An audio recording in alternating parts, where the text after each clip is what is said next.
going to kick off episode 80 with the song Further Down the Surf. It's from the band The Vacuumoids. It comes from their album Trve Kvlt Svrf 2026. Now, when you go to look it up, replace the U's with V's when you look up Trve Kvlt Svrf. Kvlt is also spelled with a K instead of a C. You know what? Just follow the link in the show notes over at monsterkidradio.net to go check out the album Trve Kvlt Svrf 2026 by The Vacuumoids. They're a cool surf band based out of Victoria, Texas, and they gave us permission to play their music here on the show. Thank you to them. Check them out and let them know that you heard about them here on the podcast devoted to the classic and sometimes not so classic genre cinema of yesteryear. This is Bride of Monster Kid Radio. My name is Derek M. Cook, the writer, producer, and host of this show. Happy to have you here, and I'm super happy to add a new voice to the mix here at Bride of Monster Kid Radio. We are welcoming to the show for the very first time, Dr. John DeGarmo. And we're going to talk about one of his favorite actors and one of his favorite movies. Y'all have already seen the thumbnail. It's the Devil Bat. It's Bela Lugosi. I'm never going to turn down an opportunity to talk about Bela Lugosi here on the show. Have we talked about Bela Lugosi before? Heck yeah. Have we talked about the Devil Bat? Yeah. Does it matter? No. It's my show, and Bela Lugosi, man. We wouldn't be Monster Kids if it wasn't for the kind of work that Mr. Lugosi put in. Excuse me, Master Lugosi put in to his films. It's just, we're going to talk about that. I'm getting all excited here. We're going to talk about that with John here shortly. Of course, we've got Mark Matsky's Beta Capsule review, where he's going through every single episode of every single series of Ultraman. We're still talking about Ultraman Taro, and it's Christmas in June here on Bride of Monster Kid Radio because it's a Christmas episode. So we've got that coming up with Mark Matsky. We've got Dr. John DeGarmo. We got Bela Lugosi. We've got the Devil Bat. That's all coming up right after this.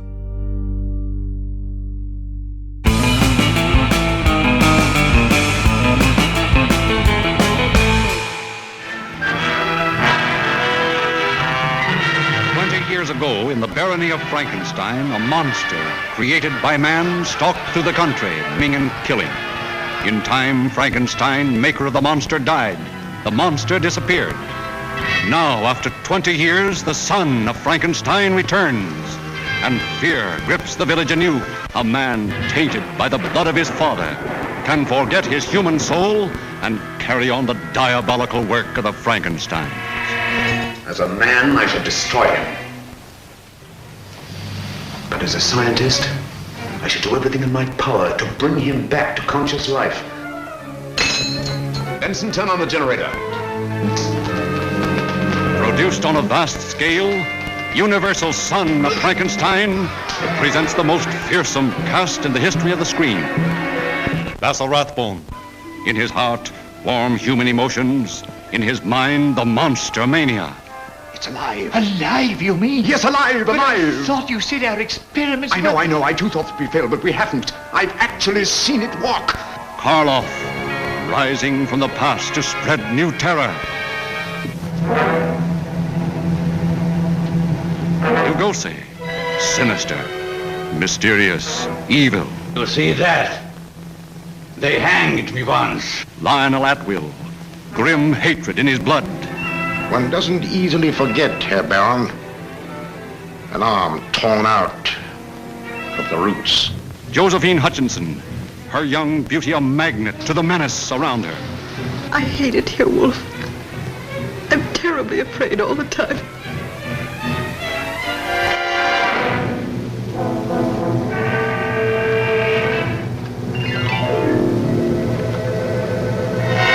By heaven, I think you're a worse fiend than your father. Where is this monster? Where is he? I'll stay by your side until you confess. And if you don't, I'll feed you to the villagers.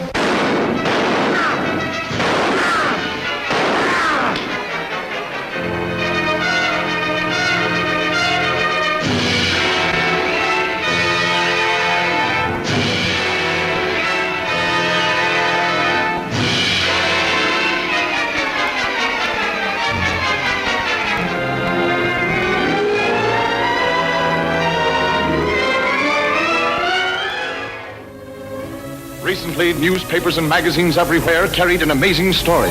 Reporters saw Dr. Manly Hall hypnotize actor Lugosi to give reality to a scene in Black Friday. Horror-struck, they witnessed the hypnotized actor's mortal agony as Lugosi actually experienced the terror of suffocating to death in a closet. Let me out, please! I'm suffocating!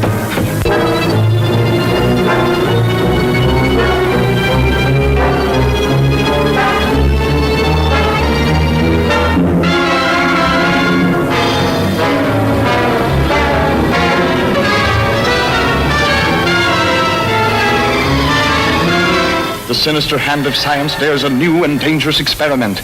Into the body of a gentle scholar is grafted the brain of a criminal, and a new and deadly monster is born to ravage an unsuspecting world.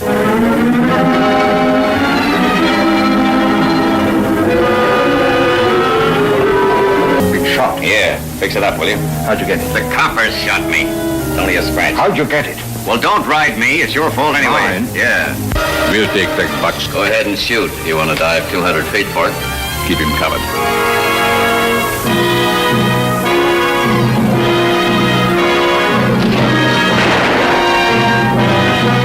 Get out on him. What do you Yes, mean? you do. Stop it. Rick! Rick!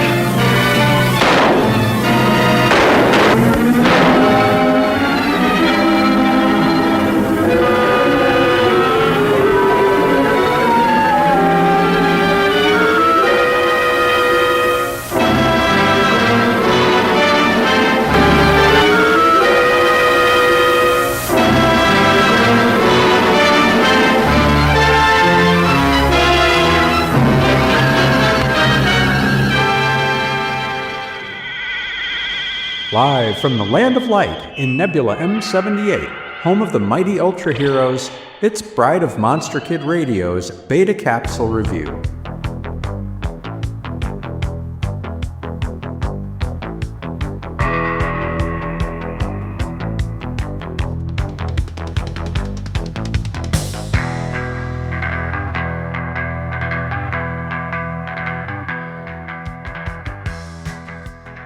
Ultraman Taro, Episode 38, The Ultra Christmas Tree. Original air date December 21st, 1973. Christmas is coming, and everyone is formulating their wishes. Kotaro dreams of seeing his mother. Kenichi envisions sparring with Taro, while both his sister and ZAT member Moriyama entertain the hope of being Kotaro's bride.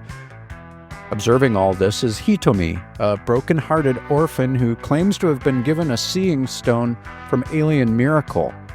Kotaro examines the object and confirms that the girl is being truthful, and through the special marble, they watch as alien terrorist murders Alien Miracle in advance of pillaging planet Earth.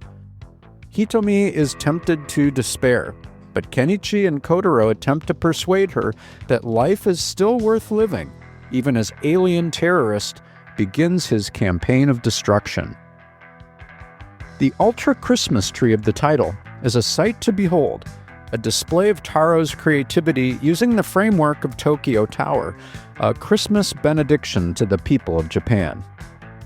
At the same time, Episode 38 remains true to the series' thematic roots, exploring the grief and loss Hitomi experiences during the holiday, intensified by seeing other happy family groups, a precursor of sorts to modern Blue Christmas observances.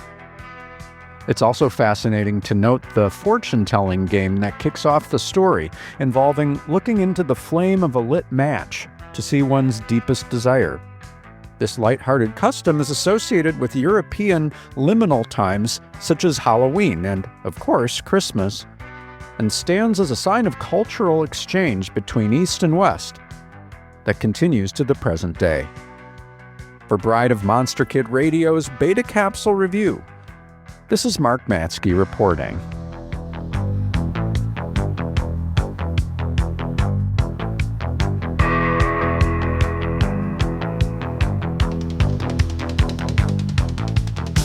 The leaves are changing to brilliant colors, making the hills of western Pennsylvania a stunning patchwork of autumn.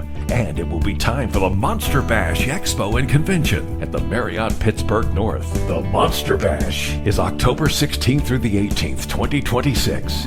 Movies, vendors, entertainment, special events, giveaways, and the real-life Monster Kids. Guests of honor, Victoria Price, daughter of Vincent Price, Lynn Lugosi, granddaughter of Bela Lugosi, Renee Browning, daughter of Rico Browning, who played the creature from the Black Lagoon, and Michael Glenn Nix, grandson of Glenn Strange, who played the Frankenstein monster in 3 classic films. Monster Bash is the gathering place for classic monster movie fans from across the nation. Don't miss it. This fall's Monster Bash, Friday through Sunday, October 16th through the 18th, 2026, at the Pittsburgh Marriott North. Meet hundreds of fans just like you.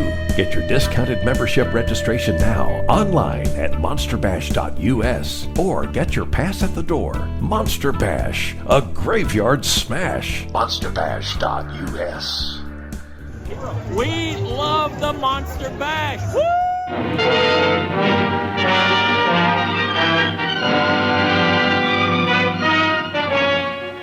I am Dracula.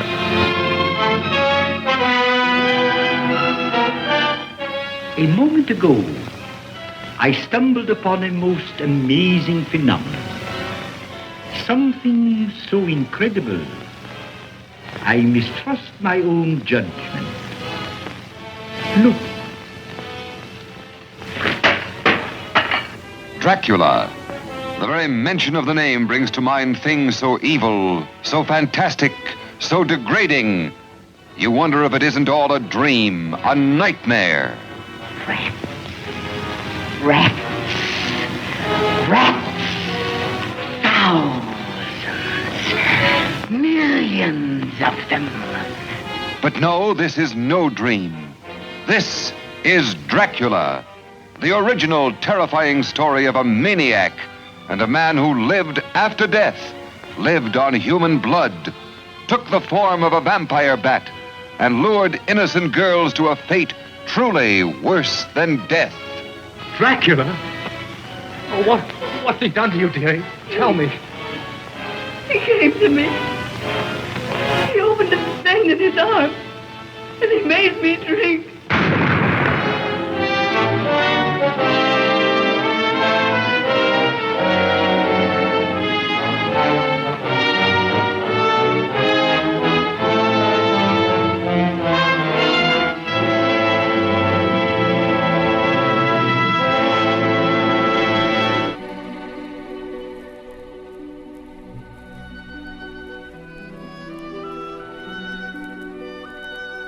This is Count Vlad, but you may recognize me by my more familiar name, Count Dracula, and I'm here to offer you a friendly warning. Derek and his guests often get excited, and occasionally this results in revealing key plot points of the movies they're discussing. In your parlance, you might call these revelations spoilers. You know how the children of the night, monster kids, can get sometimes. So consider yourself warned, and don't come begging to me to kill them for their transgressions afterward. I have more pressing issues to take care of, like that pesky Van Helsing. Way back in the day, when I launched the show, I had this tagline where I said that Karloff was king, Bela Lugosi lives, and John Agar rules, or still rules, I think is how I put it. Either way, Lugosi was in there. And I've always said Bela Lugosi is one of the patron saints of what I do here at Monster Kid Radio, and that hasn't changed. Ever since we launched the show, even before that, I've always loved Bela Lugosi and what he brought to the screen and what he means to us Monster Kids. So when somebody reaches out to me and says they love Bela Lugosi, and it's somebody that I've never had on the show before, I got to bring him on. We got to talk Lugosi. We got to talk about one of my favorite Lugosi films. We're going to be talking with Monster Kid, Dr. John DeGarmo. How you doing, John? I am highly blessed. How about yourself? I'm doing good. You're actually calling in from Monster Bash. You getting ready for the weekend? I am super excited, yes. Yeah, I'm so jealous, and I'm going to have to live vicariously through all of my friends' Facebook posts to kind of keep up with what's going on. Monster Bash is just such an incredible event. It's like a family reunion with a family you never knew you had. Right. How long have you been going to the Bash? I think the first time I went was 2002. Oh, so you're a long time. Right. Nice. Were you there the year that I got my 4E? I can't remember. No, I went 2002, then took a long time off. Okay. And then started going back regularly, starting back in 2019. Okay. I didn't know you had a 4E. I am impressed. I recognized I was with royalty. I was shocked. I had no idea. No idea. If I had known, I would have worn something other than a loose pair of jeans and a t-shirt. I would have dressed up for the occasion. So I had to ask you, where do you keep your 4E? Well, right now it's in a storage unit because we're still kind of living out of my mother's guest room in Arizona. I think that should be above your bed, though. I have to share my bed with my 2 cats and my wife, so I don't know if I can make room for the 4E.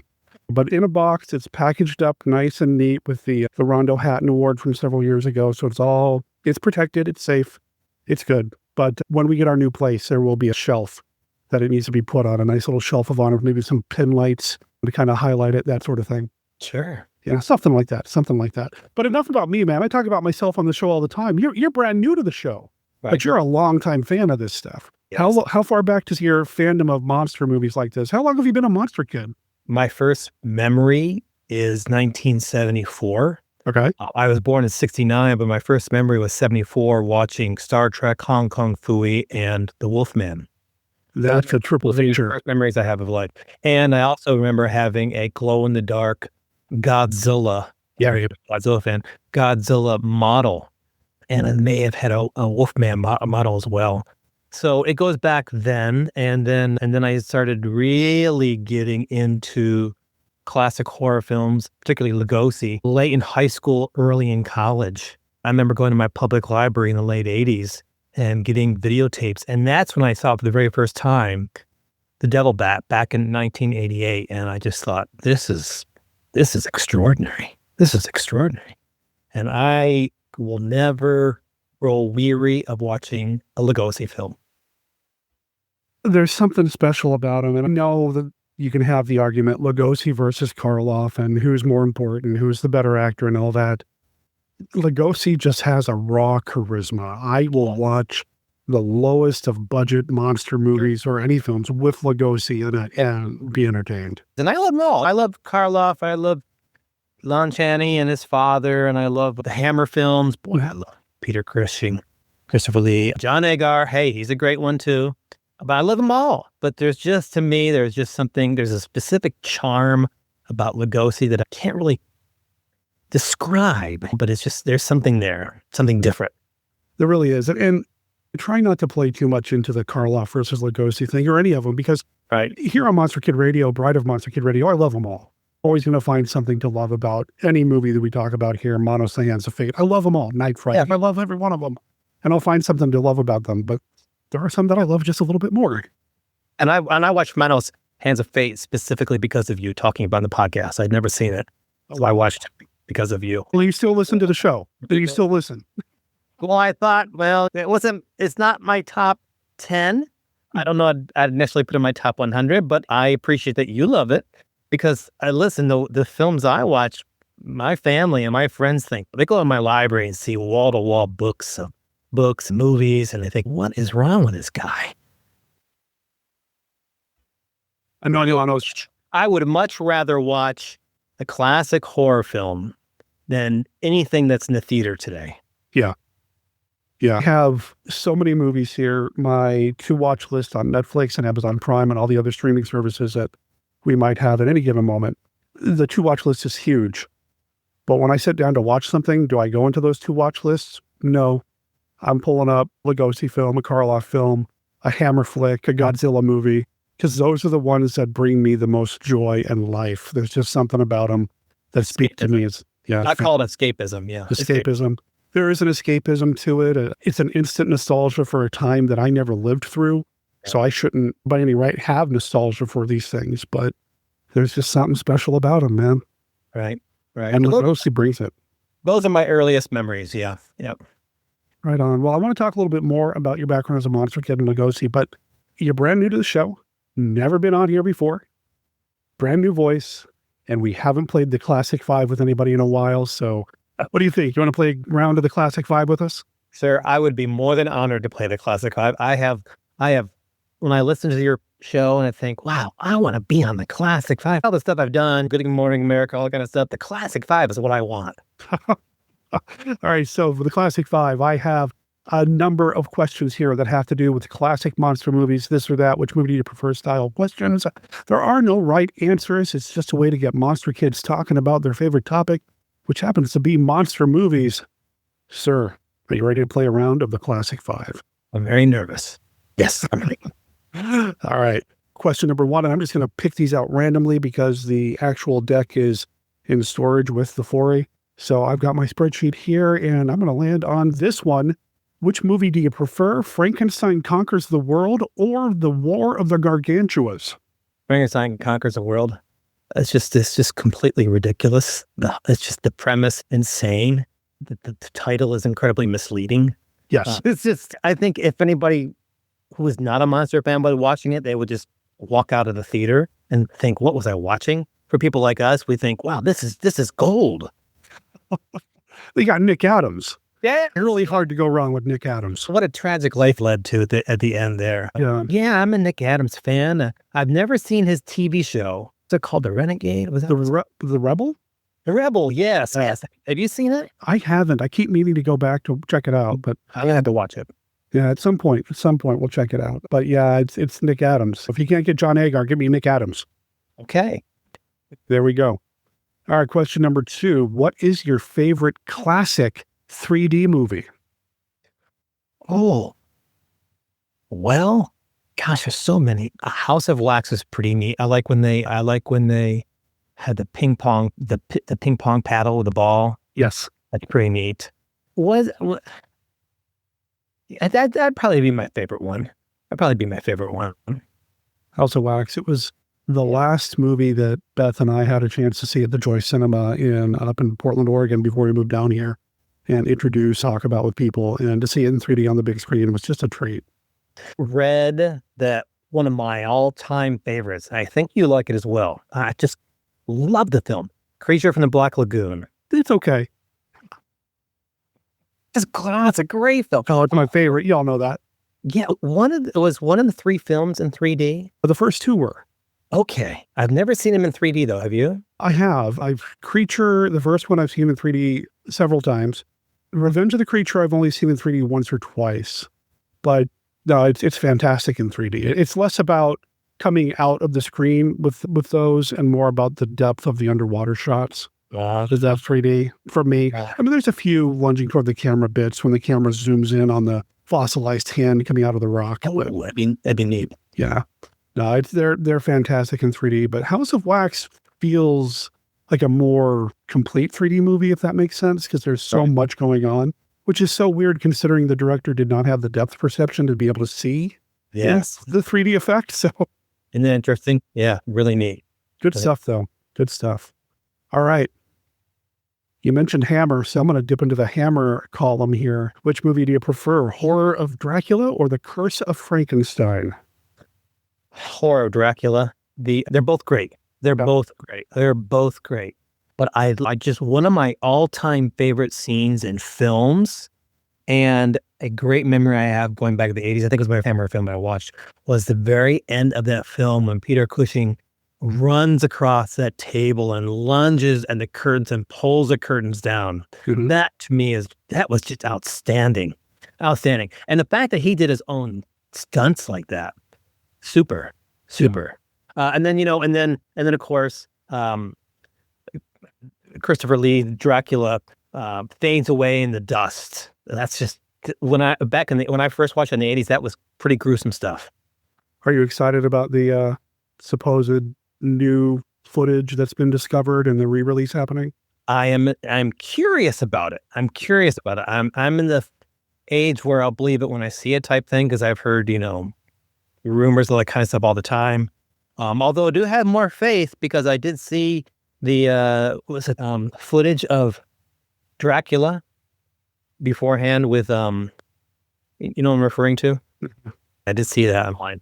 But I'm still waiting for London After Midnight to come out. So Oh, I would love. Oh, it would be the movie, right? That, you know, I always say, give me a time machine. I'm not going to go back and kill Hitler. I'm just going to go watch all these old movies I can't. But those are both great films. They really are super. Anytime Christopher Lee and Peter Cushing are together, to me, it's going to be a great film. They just had amazing chemistry. I prefer Peter Cushing better myself as a hero, although I don't discount him in any way a villain, but I like him as a hero. And again, when he jumps up in that table and runs there that's just really neat. Mm-hmm.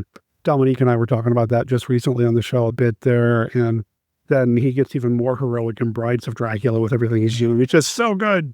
Yes. When he stabs himself with he grabs on the chain and he stabs his neck, and he writhes in pain.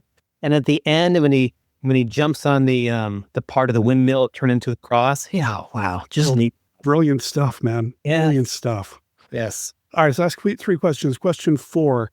What is your favorite non-Karloff Frankenstein film? Non-Karloff Frankenstein, The Devil Commands. Oh, okay. Yeah, I like that one. It's just kind of spooky and eerie. I really like the suits that the people are put in. Mm-hmm. And you can watch really dissolve from a really sane, good fatherly figure into just an absolute mess at the end of the film. But I really like the dead bodies in those. They're almost like suits that you would wear underwater. What are those suits called? They're almost like diving suits. Yeah, really neat. So that's the first one that comes to mind. There's another one. I like The Black Room a lot when he plays 2 different characters. Yeah. That's a neat one. I think it's called The Black Room. Isn't it called The Black Room? I believe so, yeah. Yeah, when he plays the twins. He plays the twins, and one twin kills the other, takes on identity of the one he killed. Yep. I like one a lot, too. There's so many good ones. I even like the Mr. Wong films he did. Oh, wow. Okay. Yeah. Oh, man, the Devil Commands. I haven't thought about that in a while, but and I even talked about it on the show years ago with David Annandale. It's such a good one. Do you have a favorite? Well, now that you said The Devil Commands, I mean, I like that one quite a bit. Man, I talked about The Black Room with Dr. Gangrene on the show, too. That was really good. I really like Night World, where he plays kind of a gangster. Like that one. I also really like The Ghoul. The Ghoul is a person. Oh, isn't that a good one? Yeah. Talk about a film that was lost for many years. Right? Now you can see it in a beautiful print. It's a beautiful print now of that film. That's a great atmospheric film. Great atmospheric film. Yeah. And it has Ernest Thesiger, which I like as well. Right. You get the two of them together again. You got some of the Egyptian iconography stuff going on, the Egyptology stuff, which I'm a sucker for. But yeah, it's all good. Again, Karloff can do no wrong either. So, and great makeup as his face kind of deteriorates. So good. Yeah. So good. Yeah. All right. Well, last question, which is kind of linked a little bit to the topic we're going to talk about today. Do you prefer Lugosi as a vampire or a mad scientist? Mad scientist. Yeah. And probably only because we've not seen him enough as a vampire. See him so many times as a mad scientist. I love The Return of the Vampire. I wished he was a true vampire, Mark of the Vampire. Why I think they really missed that opportunity there. There's a great scene in Mark of the Vampire where they're looking around the house, upstairs maybe, and there's a bat floating, and all of a sudden Lugosi appears and he lunges at the camera. I think that's one of the best scenes in a great film. That film is great. I think that's a great film. That's a great film. I was just disappointed the ending though. Oh, and when it flies down, floats down, right? And they only use a second of that footage there. Great film, just disappointing ending. But hey, Dracula and Lugosi are fantastic as well. We talked a little about Spanish films earlier. You and I off air. I always like the Spanish version of Dracula too. Yeah, that one's fantastic. You had a chance to see that on the big screen. Oh, several years ago, what was the group that does they bring in like special Fathom events? They brought in Dracula and the Spanish language version of Dracula together, and to watch those two on the big screen was just amazing. Yeah, but he does so many great mad scientist films. So many. Agreed. They're fun. And you put a different actor in there, I don't think those films would be remembered today. I really nearly as remembered. Sure, if Karloff's in there, Karloff does great mad scientist films. But if you put another person into Lugosi film, they would often think Karloff, trio, Karloff, Lugosi, Chaney, all of them. These people are remembered for films, but the top actors of those days, people don't go to conventions to see them. People don't buy books about them today or magazines or figurines of them as well. So there's just such an outstanding legacy these people have created. But yeah, I will watch a Lugosi mad scientist film any day of the week, anytime. If it comes on TV, I'm canceling everything I got. I know that the stereotype is Lugosi, vampire, Lugosi, Dracula, whatever. He does not get enough credit for playing the mad scientist, whether it's like what we're talking about today, whether it's an Ed Wood film, whether he's doing something whether he's doing something with a knockoff, Dean Martin and Jerry Lewis, it doesn't matter. He's an awesome mad scientist. Lugosi meets Brooklyn Gorilla. Which isn't the best, but it's Lugosi. But I'll watch it over and over again over something that's in the theaters today because exactly. There's that. What's that film he did with Lionel Atwill? Genius at Work. Lugosi is not in the film very long, but to me, he makes the film. Death by Television. Yeah. Another one that he's not. A part of it, but it's great because he's so good in it. So Postal or Murder by Television. Murder by Television. That's Postal Inspector. Yep. Oh, so there's another one. There's one he did with a comedian who was popular at the time called Joe E. Brown. What was the name of that Lugosi film? Broad-Minded. And I've only watched it a couple times. It's not my favorite, but I'll view it again if it's on TV because Lugosi's in it. I know I'm going to be entertained. I think I've seen that once. I'd be the completest Lugosi fan that I want to be. I think I watched it once. Right.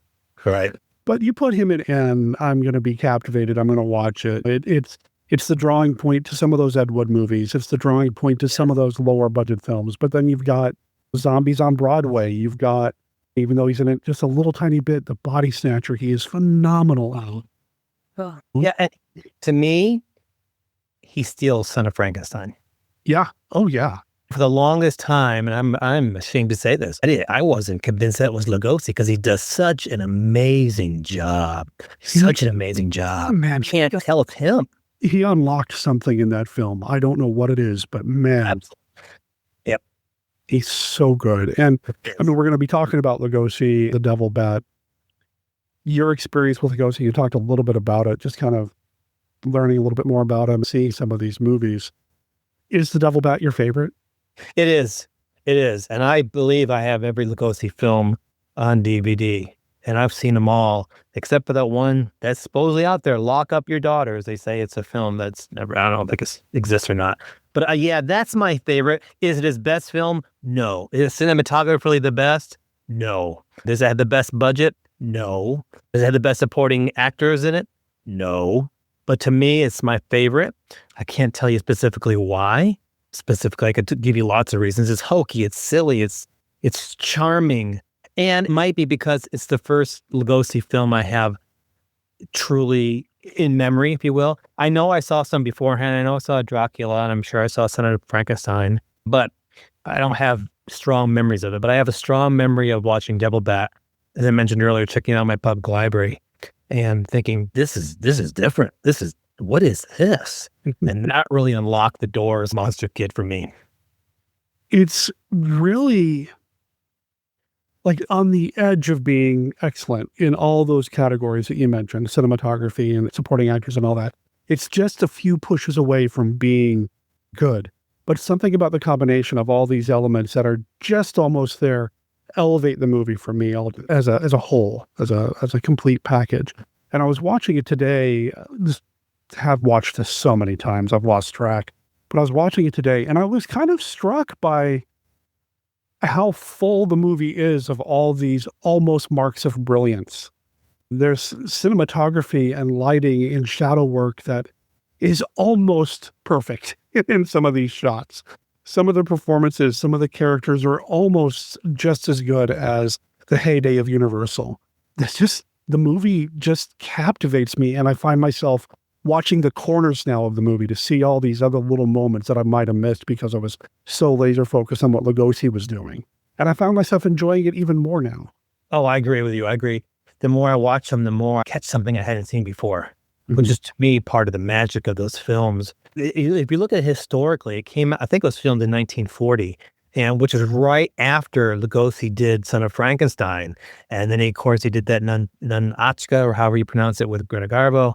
And he did some other stuff with big companies.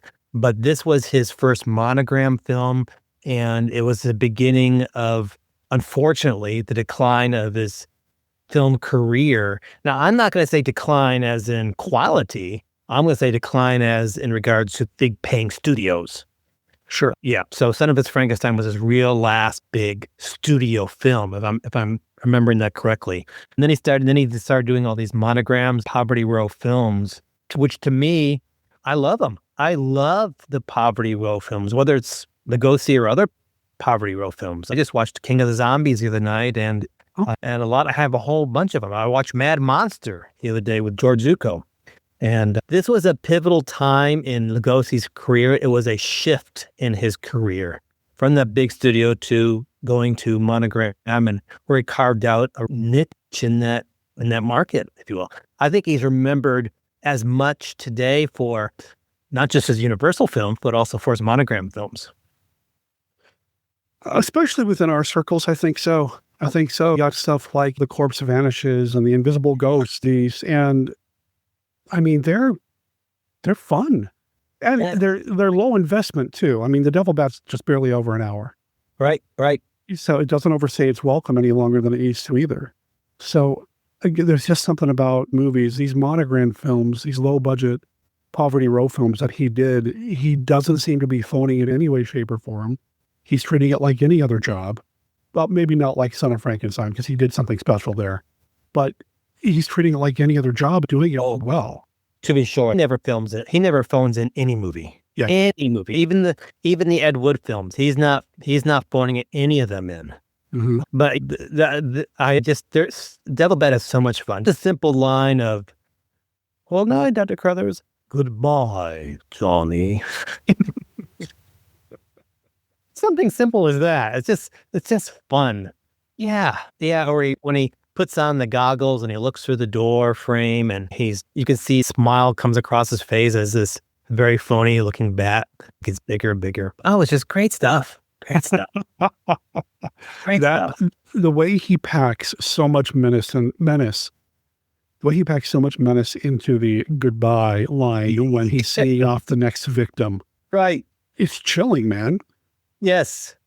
And then when one of the young lads mistakenly puts the cologne on his jacket, and he tears it off, but then he quickly puts a smile on his face. Great stuff. Great stuff. Yeah. The only disappointment I had in the film is he was killed off, because they did a sequel, The Devil Bat's Daughter, which, have you seen that? I have. It's one of my favorites. I mean, I liked it, but it's not nearly as...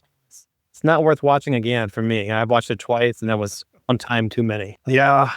No, I think Dr. Crothers is, to me, it's one of my favorite characters Lugosi did. Oh, if you were to force me to make a list of my favorite Lugosi characters, he's right up there. Yeah. Carruthers, Igor, Dracula, obviously, even Armand Tesla from Return of the Vampire. Yes. But Dr. Carruthers, as much as we were talking about how much we love Lugosi as the mad scientist, this is the mad scientist role for him. Granted, he kind of blended the two in, like, say, Abbott and Costello Meet Frankenstein, where he's both vampire and mad scientist. Kind of. Yeah. But this is quintessential mad scientist Lugosi for me. One of my favorite performances. And there's that weird voiceover moment after he gets the $5,000 check. Right. And he's thinking aloud. Yeah, he's thinking aloud, and he's kind of pantomiming this action, doing these actions that are supposed to match the dialogue that's going to be added later. And he's kind of smiling at the camera as he's realizing he's going to kill everybody. And he's just so good. And the inflection of his voice, like, yeah. Yes. Is that how you sound in your own head, Baylor? Because that's awesome if it is. Now, I mentioned supporting characters. One person in that film, Dave O'Brien, who plays a journalist, he's in a lot of films, and he did some serials too. Actually, he did if I remember correctly, he did a couple Lugosi films. Part of the charm for me is watching the same ensemble in these films. How many times we see Ulcer or whatever last name is in these films, or one of my favorites whose name is escaping me. He did Mysterious Mr. Wong with Lugosi, and he also did Night of Terror with Lugosi, a comedian. Wallace Ford. He pops up in those films. Oh, he's fantastic. I would like to see David Manners turn up in a Bela Lugosi. Yeah. That's so how these had the recurring actors in the films. Yes. I'm thinking of one right now, a Monogram film where, what's that one? What is that one? Voodoo Man? Yes, Voodoo Man. Now, John Carradine is not at his best in that film. Well, it's John Carradine, and I love John Carradine. I trust that man anywhere, but yeah, sometimes you could tell he was just taking the paycheck because he was going to go finance some Shakespeare production somewhere. Right. Yeah. Right. There's the one Return of the Ape Man, where is that the one where George Zuko was supposed to be the Ape Man, but they replaced him with somebody else. Yeah, he's in the credits, but nowhere else in the film. Yeah. Right. Yeah. Oh, we can Atwell together, or Lugosi and Dibble together. Yeah, they're great. It's great stuff. Lugosi didn't seem to, for all of the, I don't know, seems to be impression of Lugosi sometimes being hard to work with or taking things way too seriously. You couldn't tell that on screen. He seems to relish in creating partnerships and these scenes between characters in these films, giving and taking, and just really giving us a masterclass, his style of performance without overshadowing anybody else. The scenes between him and Karloff in The Black Cat sparkle. Film. Great film. And again, to me, Lugosi steals that film. Yeah. Oh, yeah. Yeah. I know they built it as Karloff, but to me, it's a Lugosi film. And the other one they did around that time, The Black Cat, and the one where Lugosi changes the face of Karloff. It's the same time frame. It's a Universal movie where Karloff comes into Lugosi's house and as a criminal tries to escape. Lugosi, the film I'm talking about? I do, and it's something that Beth and I talked about at one point, and why am I drawing a blank on it as well? I know I'm going to remember as soon as we get off online. Sure. But again, that's The Raven. Raven, yes. Another film again where I think Lugosi steals it from Karloff. Mm-hmm. Yeah. I mean, the Black Cat, though, he plays a very different character in that film. Or kind of sort of hero until the end. Yes, right. Even though he skins Karloff alive. Yeah, that's what I said till the end. To the end, he kind of gives in and is like, oh yeah, remember, I'm Bela Lugosi. I've got to do something very villainous. And oh boy, does he. Oh yeah. Yeah. There's a lot written of the Karloff-Lugosi rivalry. I don't know if I take much credence in it because I've read a lot counters it. Yeah. I've spoken to Lugosi's son at one of the Monster Bashes, and he says that's all rubbish. As much as I enjoy the film Ed Wood, sure, Tim Burton, which I think is cinematographically a great film, and Martin Landau absolutely deserved an Oscar for it. I don't know if it's an honest portrayal of Lugosi. I've heard that as well, and I think I've heard it from Bela Jr. that it was not a very accurate portrayal of the man. The man did not swear the way that he, not carrying on the way that he did. Yeah, I love Ed Wood too. To me, it's actually my favorite Tim Burton film. Yes, mine too. But I also recognize it is more fiction than fact. Right. But I'm grateful for the film because it brought Lugosi to a whole new generation of people. Exactly. Yeah. I mean, you can't take that away. It did bring Ed Wood and Ed Wood stuff. Yes. Ed Wood books coming out left and right center. Their films were collected in DVDs at that point. I mean, I got them. I got the films. Yeah. I mean, you can't fault that, even if Lugosi wasn't portrayed the way that he really was. But what biopic really does that? I mean, it's a biopic. It's a movie. Here's a line, and you tell me what movie it's from. I'm sure you're going to know. Pull the string. Pull the strings. Yes. Yeah. Yeah. That's Under Glenda. That's kind of a rough film, too. Snips and snails and Puppy dog tails. Yes. But then again, there's the only reason I watched that film is because of Lugosi. I knew about Ed Wood before the movie Ed Wood. I'd seen Plan 9 from Outer Space, but I had not done a deep dive into Ed Wood's filmography until I watched the Ed Wood film. Right. I hadn't watched Glen or Glenda or movies. Sometimes I know less than 15 minutes ago I said I like all the movies I talk about here on the show, but Jailbait's not the best. No, Jailbait's got some real issues. The minstrel show sequence probably turned me off quite a bit, but...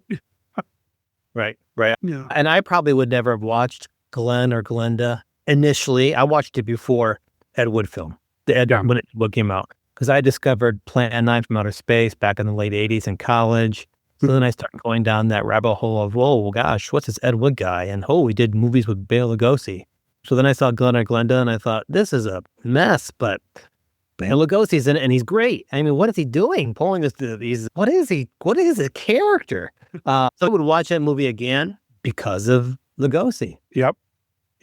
I think I knew about Glen or Glenda. I just hadn't gotten around to making a point to watching it. Plus, where I lived at the time, it wasn't necessarily easy to see a lot of these movies. I lived in Cheyenne, Wyoming up until that point. So it's not like I could find that at the local video store. They weren't really catering to the monster kids in Cheyenne, Wyoming. Go figure.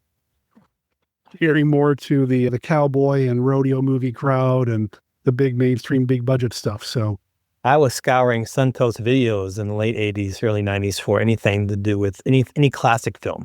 There you go. They released tapes as well as DVDs.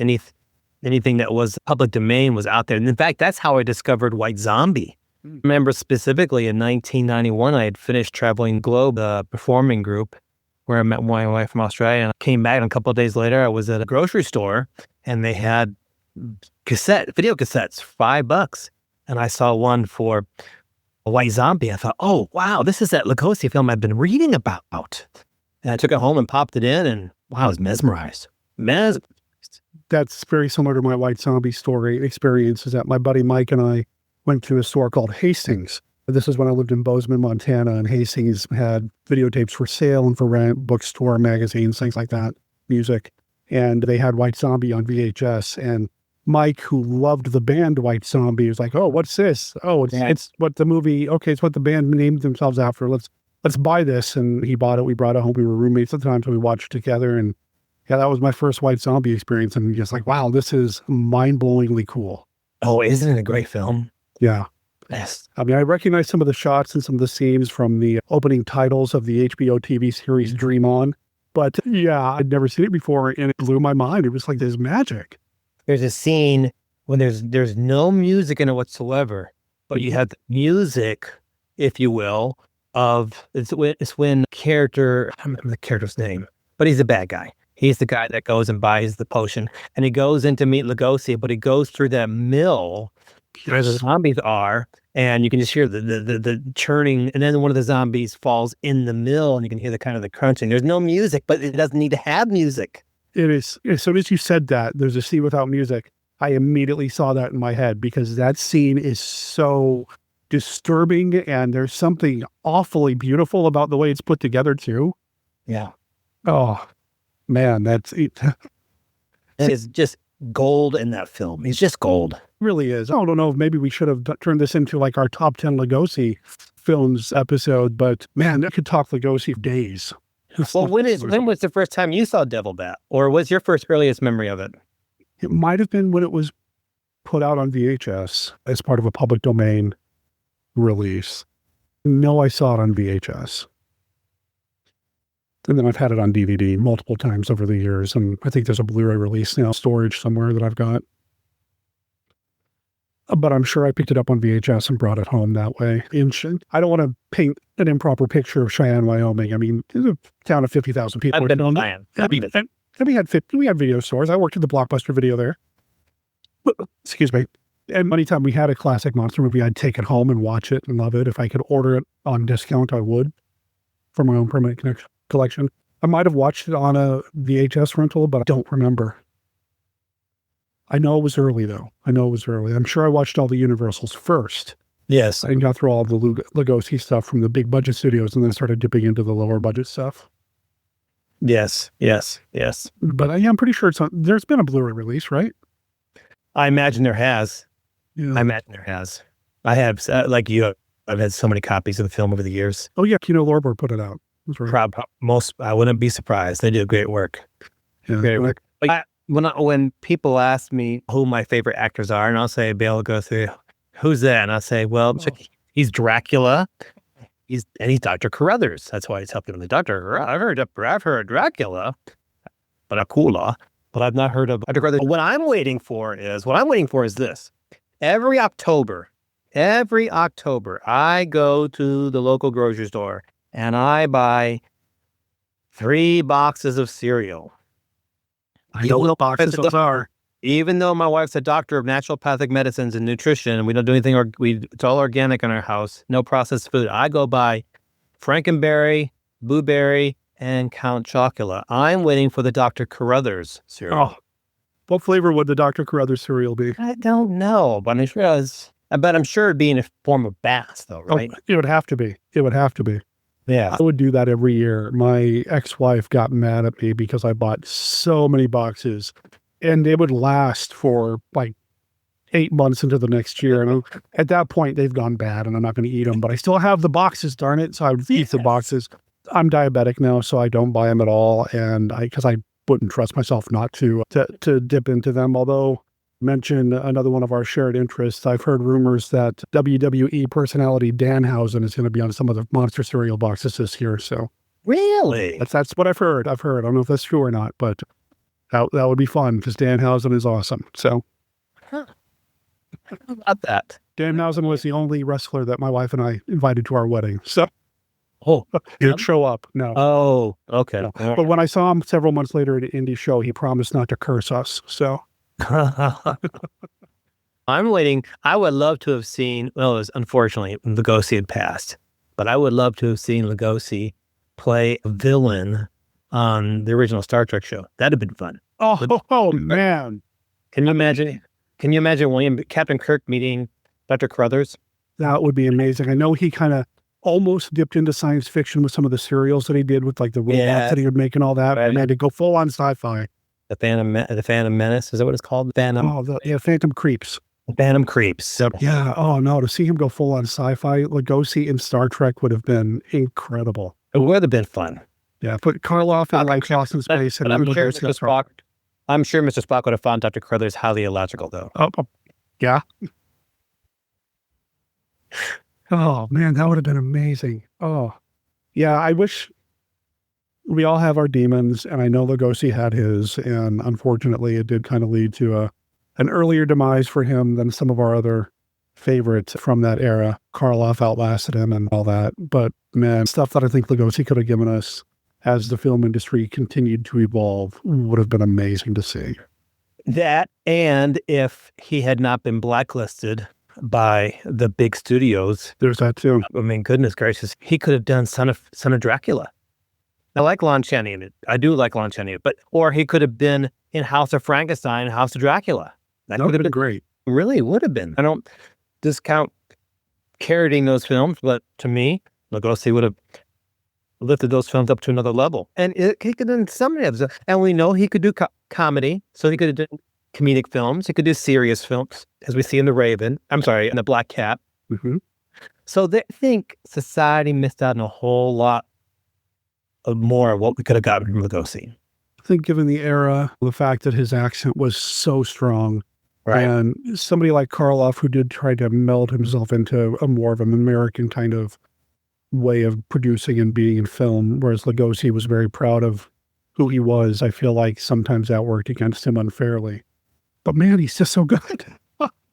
He's so wonderful. Even in a movie, like You'll Find Out. Like it's him, Peter Lorre, Karloff. I love that movie. I think it's great. Like it's my favorite Kay Kaiser film. I'd watch more Kay Kaiser movies regularly if Lugosi was in them.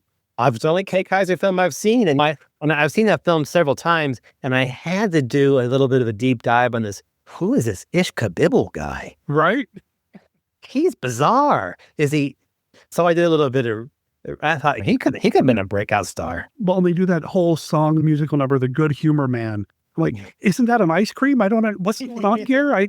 The commercial with a guy in an ice cream truck, I don't... Again, to me, steals the film. He really does. Yes, he's great in that film. The only Kay Kaiser film I've seen. I was hoping to be as excited about them this one as you'll find out, but I mean, they're okay. What they are, that era, that type of film, but right. They're not, you'll find out. But you don't have Lugosi running around in these back chambers with Karloff and Peter Lorre trying to spook everybody. Well, let's look at it this way. You'll find out, I imagine, is the only Kay Kaiser film on DVD or Blu-ray that continues to have people buy it. Could be wrong. No, I think you're right. And I imagine part of that is because of Karloff and Lugosi. I think you're absolutely right. Now, and you kind of mentioned this a little bit earlier, and I've talked about this on the show repeatedly. What subgenre or genre of film drives its fans to snatch up every single DVD or Blu-ray release, to demand re-releases of these movies, to have conventions about them other than the classic horror genre or the horror genre in general? Does Kay Kaiser have a convention? No, probably not. But you're at Monster Bash right now, where they do nothing but celebrate classic monster movies, the impact they've had on their fans and pop culture. Yes. I don't know if Kay Kaiser, if we can say Kay Kaiser or any of these other film staples of that time have had such an impact. Does Kay Kaiser have a postage stamp? I would imagine not. Yeah. But I have all those stamps. Of course, the classic Universal films. If you look at my personal library at home, you'd see a bookshelf full of classic horror films, classic sci-fi films, and one shelf pretty much devoted to Lugosi films. I wonder how many Kay Kaiser, Joey Brown, who was that huge actor back then, books are then. That are still being written, still being right today. Yeah. Still, exactly right. Still being written and still having interest in people and new fans still continuing to discover them. Exactly. There's just something magic about it. My storage unit, it's got all my movies except for like one binder that I have here at home or at the house.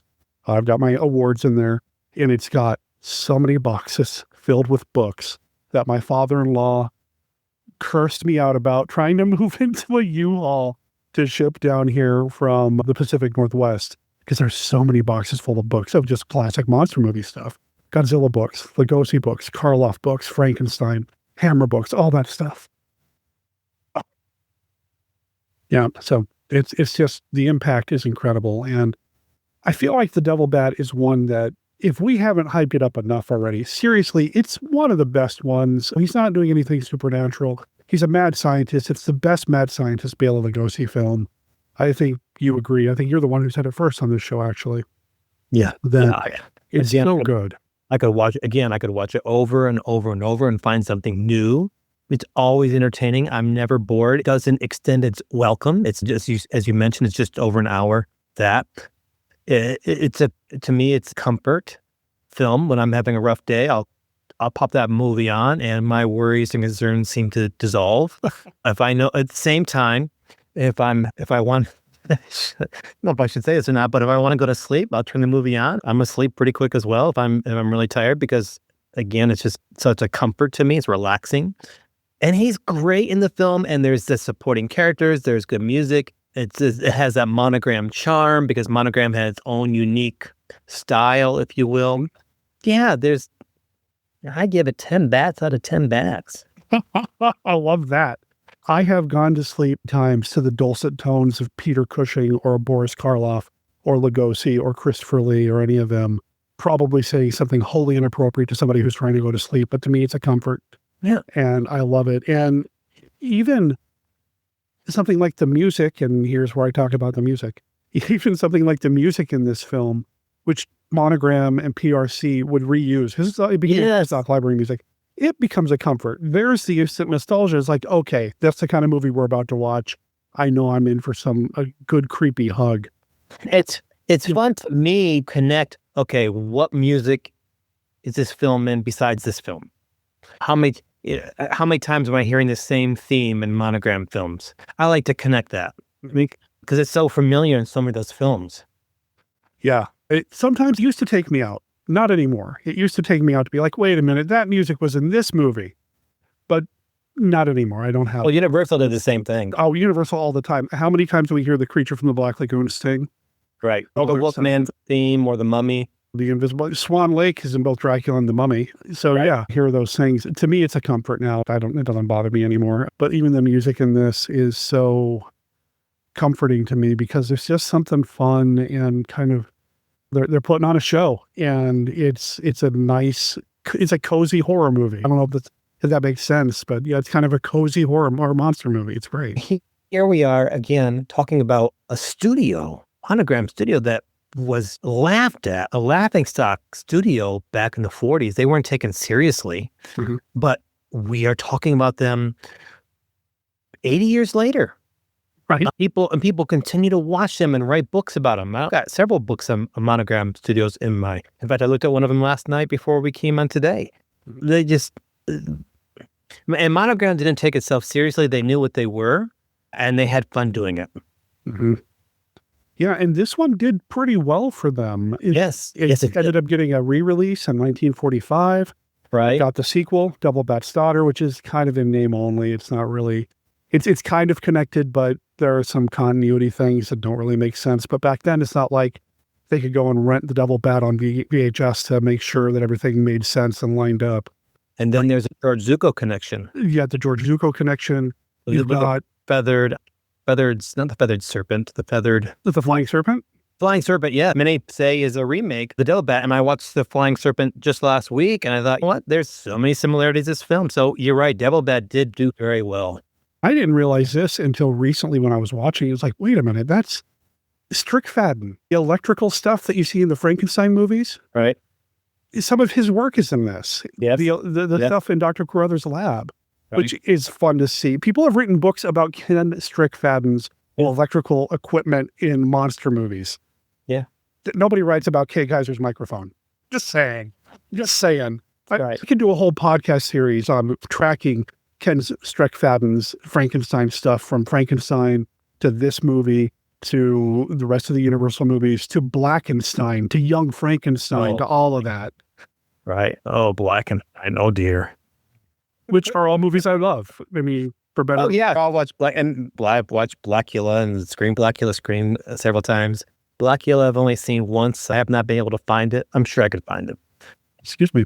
Yeah, I don't know if they'd make Blackula in today's society. I don't think you could. I think you'd have to change some things a little bit. I don't think you certainly couldn't do it as a big mainstream, big budget movie. It would be probably frowned upon. Yeah, more likely. I mean, some of those movies like Dr. Black and Mr. Hyde or Mr. Jive, what is it? Yeah, Dr. Black and Mr. Hyde. Yeah, you couldn't. One's even worse, where he's Dr. Jekyll, and then when he turns into Mr. Hyde, he just turns into a light guy. I couldn't be that. I've not seen that one, but that sounds like a real winner. That you couldn't do that. You couldn't do that. But even those movies, again, we're talking about these movies. Even we might be laughing, but we're talking about them with love and reverence because it just means something to us. To be sure. And again, as you pointed out, what subgenre or genre has such devoted fan base almost 100 years later? We're coming up on 100 years of Frankenstein and Dracula.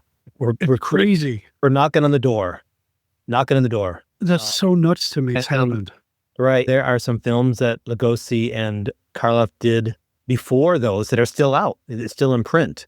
So there's about 100 years worth of these films, and these actors, not many actors are still revered 100 years later. Right?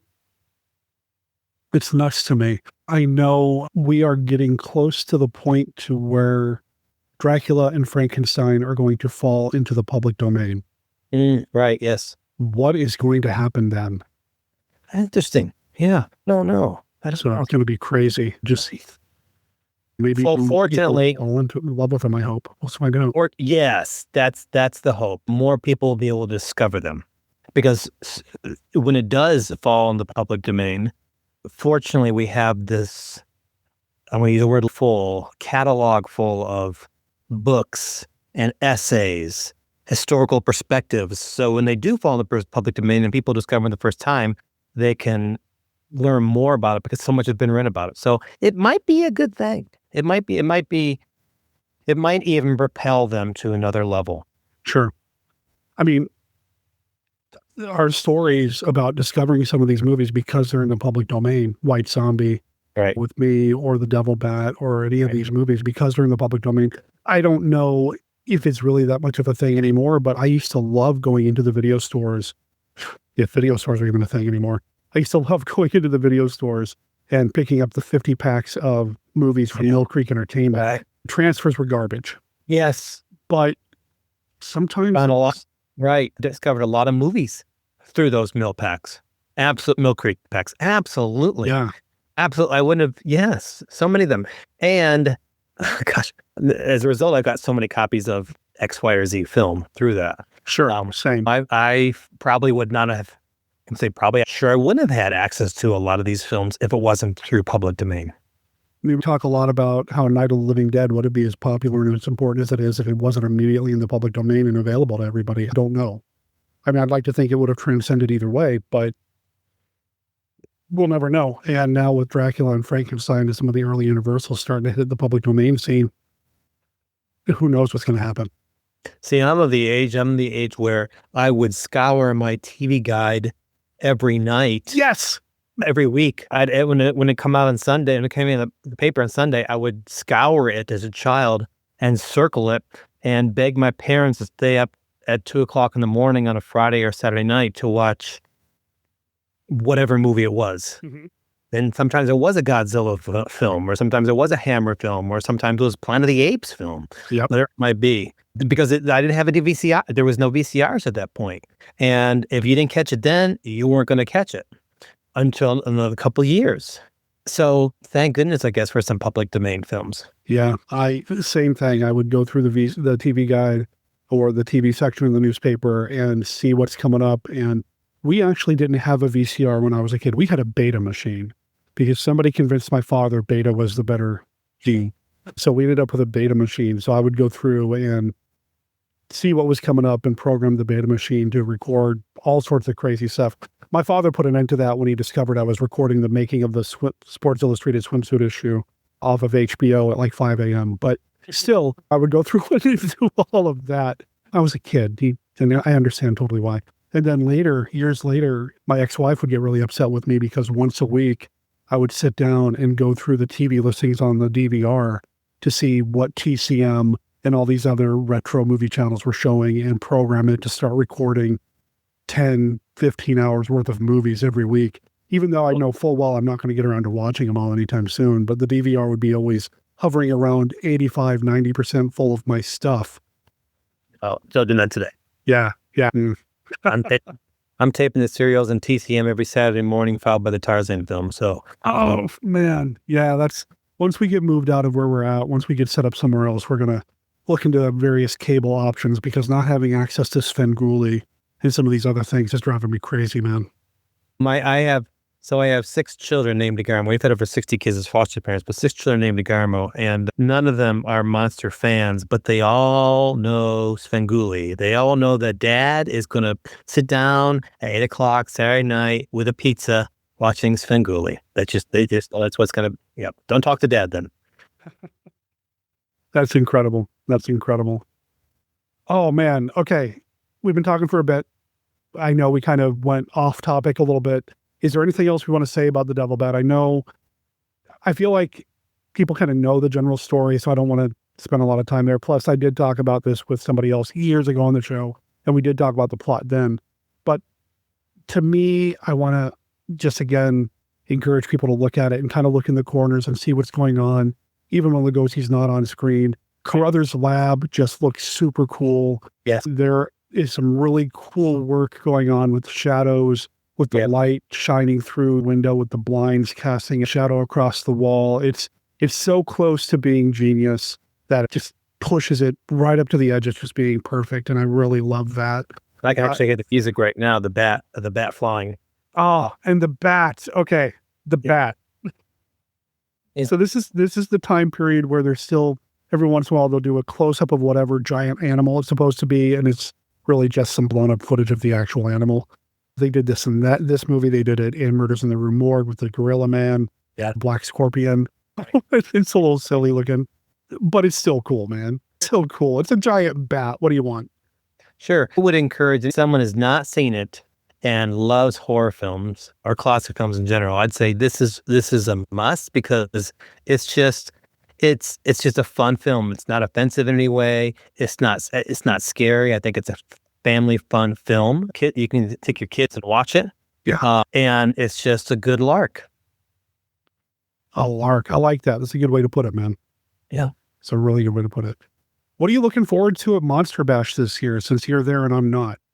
Well, I always buy my Christmas presents there. My wife. Okay. Yes. So I will usually I'll come home, bring a suitcase within a suitcase. So I'll go home with one suitcase full basically of books, magazines, and films.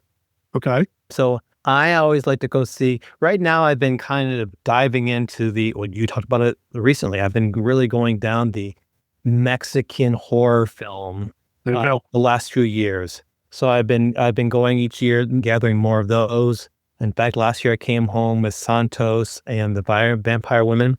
Great film. So I'm looking forward to that. I'm always looking forward to adding to my collection of magazines, books, and I'm at the age now where I'm trying to find toys of my youth from the early 70s.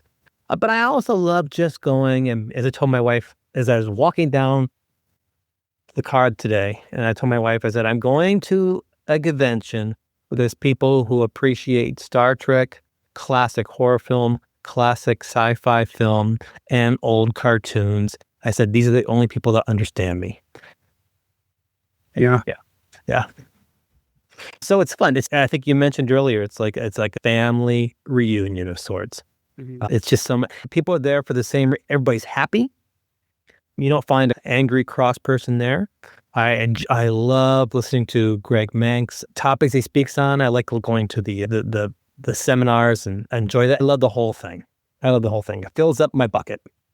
Yeah, there's a lot to take in there. The Q&As are always fun, and I don't care. I've gotten to the point to where I kind of hear some of the same stories over and over and over again. I can listen to those same stories over and over and over again. They're fun. Right. See some of the same people there that kind of leads to that family reunion vibe a little bit. Mank, Frank Dell'Ostrito is phenomenal. Yes, I've been whenever when he's there. Oh yeah, yep. I've been corresponding with Frank Dell'Ostrito by email about some of his books I've been reading of late. Got some last year and really enjoyed them, and I reached out to him via email, told him how much I appreciated them. Yeah, it's just a lot of fun. Again, to me, it's escapism because the world I work in is not a pretty one, my career, if you will. So I can go there and just, not only do I escape that, I'm a kid again. I'm a child again. And it takes me back to my childhood. And it's just a great time. That's really what it is. Even though these movies are filled with monsters and robots and aliens and who knows about mad scientists and vampires, it still somehow feels safer than the way the world is now. It's just wonderful. I know a lot of people like new horror films, and I would much rather watch. I don't know how many times my kids come home and dad's watching a black and white movie. Mm-hmm. For sure. I don't know if you're one of these people. I mean, I imagine a lot of the listeners are, but I keep track of all the movies that I watch. I've got a spreadsheet that I've been building for years, partly because I just like to know at the end of the year how many of what kind of movie I've seen, that sort of thing. And I track it by genre and everything else. And classic horror and classic sci-fi are always the two big winners. Always have the biggest part of the pie chart when I do my calculations at the end of the year. And then I look at how many minutes of my life I've spent watching movies because I track the runtime too. And then I realize what else I could have been doing with my life during that time, but you don't need to go there. But yeah, even this year, I've watched so many more classic horror and classic sci-fi movies than anything else. I love them. There's just something about them. I do try to watch some of the more modern stuff, being in the haunted house industry with my wife. We do kind of we need to keep track of what's kind of going on and that sort of thing. And I will watch those movies, but I'll watch them from the point of view of a monster kid. And I can't help but watch something like The Back Rooms and be like, oh, hey, that's just like that haunted house movie I saw, that old dark house movie I saw from the 1940s where this happened. And or we'll watch new Star Wars movie with the Mandalorian and Grogu and be like, yeah, that's just like that old Western from the 1950s where this happened. I can't turn it off. I'm always relating something back to these classic monster movies or classic cinema in general. Well, I will share with my kids. I'll sit them down and say, look, this is not computerized stuff. Yeah. This look at a Ray Harryhausen movie. This is a person who created this thing and painstakingly filmed inch by inch, second by second. This is art, or the makeup. This is art, or the imagery, the shadows. This is art. In fact, I find the black and white films to me are more artistic than the color films of today. Yeah, I love that kind of stuff. The costumes, music, yeah. They feel somehow more alive to me than a modern film, because I feel like the modern films have this sheen, this veneer of artificiality to them because they are so heavily CGI'd or photo or whatever. There's just something more real about a black and white movie, even though the world's not in black and white, and I can't. It's something that maybe I'd like to spend some time kind of exploring even further to see if I can figure out what it is about it. But I've got a picture of Lugosi in black and white laughing on my screen right now, and there is so much more life in this image than anything that I've seen with the movie theater lately. And you also had to use a lot more imagination back then too. Yeah. Because they want to show everything. Today they show all the blood, gore, and that kind of stuff. But you would see a lot of the stuff in those films and films that we love. A lot of it would be off stage, and you had to use your imagination, which sometimes can be much more terrifying. Mm-hmm. Much more terrifying. Yeah, for sure. John, we could talk for hours, man. Yeah. I don't want to suck up your time tonight. You got to get ready for the bash. Let's see, it's Thursday night. So things are starting to happen now. They're showing movies downstairs, aren't they? Yes, I need to go. You need to go watch some movies, dude. That's right. All right. So we're going to have you back on the show. We'll talk about Lugosi and who knows what else again in the future, I'm sure. If people wanted to follow up with you, do you want people to follow up with you? Do you select with Monster Kids? Where's the best way to do that? You go to my website, Dr. John DeGarmo, or type in the Foster Care Institute. My website's there, my phone number, my contact information, email's there. Also find me on Facebook as well. Okay. Well, and you and I can communicate on Facebook, so. Yeah. I didn't know how much you wanted the Monster Kid to bleed into your professional life, but. I've written 13 books. My very first book was called Fostering Love, One Foster Parent's Journey. It's a memoir, and I talk about my love of Bela Lugosi in that book. Oh, yeah? Yep, I sure do. Nice. Yeah, it's fun. Right on. So the Monster Kid in me is strong.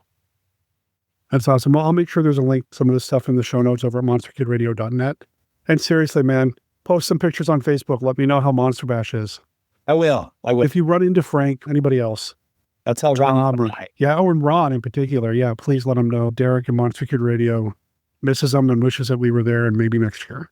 Well, as mentioned, I've written all these books, but I wrote 2 articles for Monster Bash, and to me, those were some of my highlights of writing career for fun. I just thought I want to read about Dwight Fry's movies. I want to read about Lon Chaney's Inner Sanctum films. So I wrote. I love those movies so much. Oh, yeah. Okay. Maybe that's the next interview. There we go. The next time. Weird Woman is one of my absolute favorite films.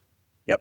So, all right. I'm cutting it off because you got movies to go to, and now I'm going to go put in Weird Woman or something. So, John, thanks for doing this, man. I really appreciate it. Thanks for making time on Monster Bash weekend for us. Thank you, sir.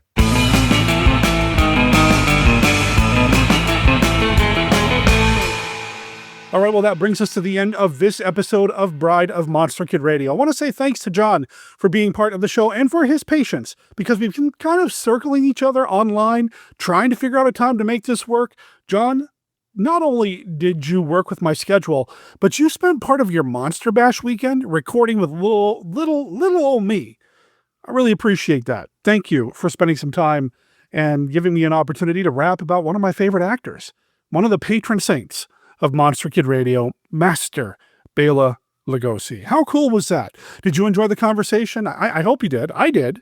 And I would love to hear your thoughts on Bela Lugosi. Can you please give me a call at 360-524-2484 and let me know what you think about Bela. Do you have a favorite Bela film, a Bela memory? Do you like the Devil Bat? Do you not like the Devil Bat?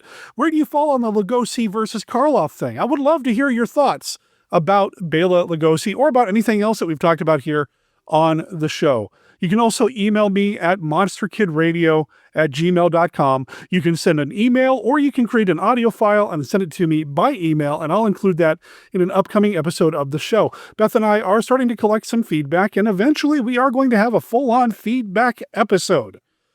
So we'd love to include you in the mix. Now, you can find our contact information over on our website at monsterkidradio.net, where you're going to find links to all of our social media outlets, which include Facebook, X, Blue Sky, Reddit, and we even have a Patreon If you follow me on Patreon, when I put out the show notes later this week to the episodes, you're going to see there and only there what the next episode is going to be about. You can follow us for free over on Patreon. Of course, if you become a paying member, that helps us out too. And you're going to get some remastered early episodes of Monster Kid Radio where I go in, clean up the audio a little bit, and represent, repackage, remix, maybe not remix, but represent some older episodes of the show. If you're a paying member of the Patreon, well, you'll get access to it. And you can be any level of patron to get access to that when I put some more out there. I've already redone the very first episode of Monster Kid Radio. What's going to come up next? I don't know. You're going to have to follow us on Patreon to find out. Now, there are other links on our website as well, including our Amazon affiliate link. If you are interested in adding The Devil Bat on Blu-ray to your collection, well, please consider using the link on our website because this is an Amazon affiliate link and it helps pay us a little bit here at Bride of Monster Kid Radio. Bride of Monster Kid Radio is a Team Death production. All original content of Bride of Monster Kid Radio is licensed under a Creative Commons Attribution, Non-Commercial, No Derivatives 4.0 Unported license. You can learn more about Team Death, our other projects like Death Designs, Mail Order Zombie, the Team Death YouTube channel, and more at www.teamdeath.com. Remember, death is spelled D-E-T-H. All previous episodes of this podcast, as well as the original Monster Kid Radio podcast, are available at www.monsterkidradio.net. Please rate and review Bride of Monster Kid Radio wherever you download your favorite podcasts. Further down the surf is copyright 2026, The Vacuumoids. You can find it on their album Trve Kvlt Svrf 2026. You can find them over at thevacuumoids.bandcamp.com. If you're just going to look up the name of the album, remember that Kvlt is spelled with a K, and all the U's are spelled with V's. Trve Kvlt Svrf 2026. Check them out and let them know that you heard about them here on Bride of Monster Kid Radio. My name's Derek M. Cook, and I'll talk to everybody next time. Ciao.